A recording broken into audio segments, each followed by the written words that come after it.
C'est une succession de souvenirs que j'ai avec mes deux grands-pères. L'ours rose, qui est papy, et plus a besoin de bouger et fait 30 000 trucs, il est un peu survolté. Bon, ça se voit pas trop dans l'histoire parce qu'il a un côté nounours, mais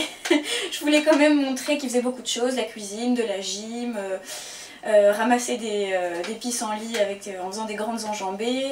et l'ours bleu, donc Pépé, est plus dans la contemplation. Et il pourrait passer toute la journée à regarder les hirondelles. L'idée c'était de travailler un peu sur le souvenir en fait avec la question, moi je voulais savoir, comment dire,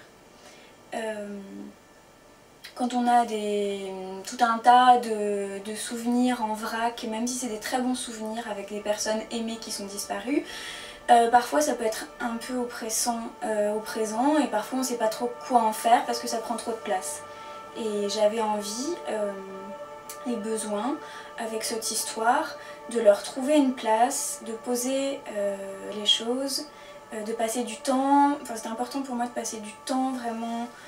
à dessiner les tout petits détails, voilà, comme un jardin dans lequel je peux retourner pour retrouver ces souvenirs, en rajouter d'autres, mais en tout cas qui est vraiment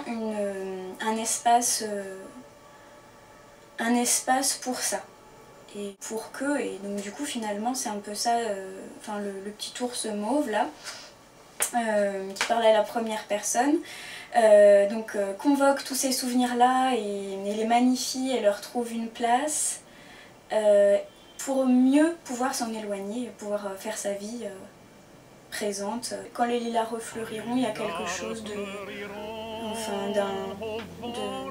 du cycle de la vie, quelque chose qui revient tout le temps. Les souvenirs, en fait ça a pris du temps parce que c'est pas évident, c'est plus facile en fait de faire une fiction et d'inventer. J'ai trouvé que c'était très difficile parce qu'il y a un tel écart entre les souvenirs, c'est